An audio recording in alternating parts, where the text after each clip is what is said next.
Picture this. It's late. The house is finally quiet. You can hear that gentle, steady hum of the ceiling fan right above you. Yeah, the best sound. Right. You've just stepped out of a cooling shower, and there is that profound, heavy relief of finally lying down on your mattress. It's such a specific feeling, just letting go. Exactly. I mean, you've had a long, chaotic day of work, of caregiving, of literally just keeping everything from falling apart, and, well, you are exhausted. But your efforts today were enough. So tonight, we're doing a deep dive into Dr. Phang Cheng's MindfulGym, and our only goal here is to act as your calm guide. Just helping you transition from all that noise of the day into a peaceful sleep. Yeah, exactly. But before we even get to the mind, I think let's start with the body. Like right now, consciously soften your shoulders.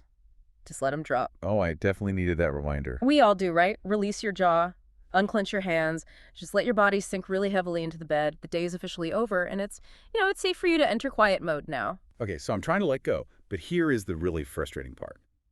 The body might be in bed, but the mind is still stuck in a rush hour traffic jam on the federal highway. Oh yeah, weaving through cars in your head. Right. Or it's replaying a stressful moment from work or some difficult interaction.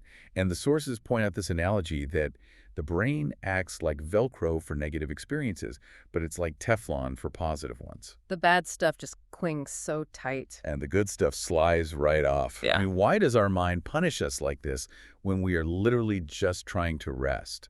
Well, it's actually not a punishment at all. It's really our evolutionary biology at work.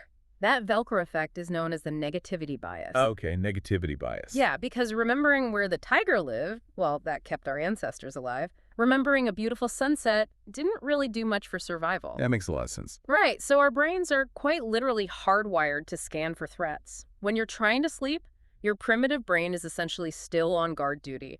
It refuses to let go of the day's stress because it thinks it's keeping you safe. Wow, so we are fighting like hundreds of thousands of years of evolution here. Exactly. And to counter that biological wiring, Dr. Phang suggests embracing what he calls the Teh Cham life. The Teh Cham life. I love that. For those listening, if you know Malaysia's beloved Teh Cham, you know it's this perfect blend of bitter coffee and sweet tea. It is. And life, especially in high-pressure roles like healthcare or parenting, is exactly like that drink.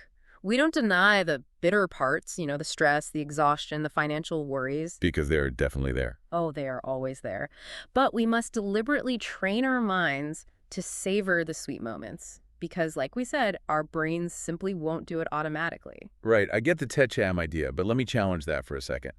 Honestly, when I'm stressed about paying bills or just completely overwhelmed by a chaotic day, trying to savor a cup of Milo feels a bit like putting a Band-Aid on a bullet wound. That is a very fair point. Right. Like, does focusing on the sweet tea actually change anything, or is it just, a pleasant distraction?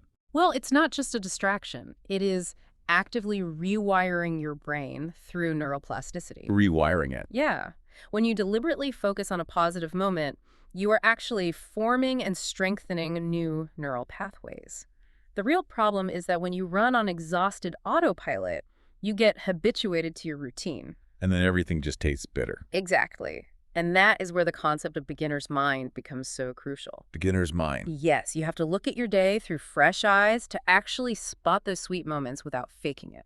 Like noticing the physical comfort of that cooling shower or a really kind word from a colleague and experiencing them as if it's the very first time. Because if you don't actively force the brain to log the good stuff, that Teflon effect we talked about ensures you forget it entirely. Precisely. What you focus on physically grows in the brain. And this is the exact mechanism behind the gratitude workout. Okay, the gratitude workout. Walk us through that. So it's a very simple bedside routine based on the letters WWW, what went well. What went well? I like how simple that is.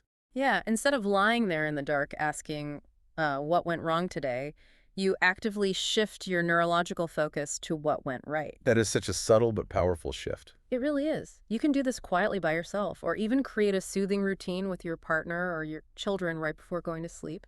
It basically turns bedtime from an anxiety loop into an active practice of finding tiny sensory blessings. It really does. And as we wind down tonight, let's just hold on to 3 core truths from this deep dive. First, your efforts today were enough. They really were. Second, pain and sweetness naturally coexist in this Teh Cham life. We can't have one without the other. Right. And third, Deliberately savoring the good isn't toxic positivity. It is literally how you build genuine inner peace. So here's a gentle invitation for you.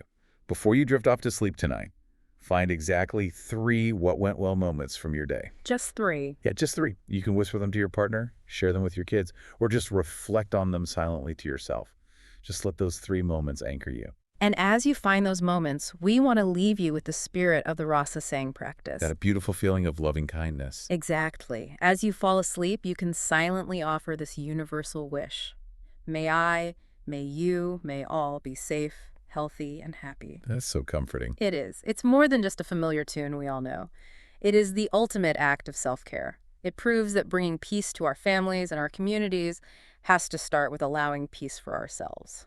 As you listen to the steady hum of that ceiling fan above you, consider this.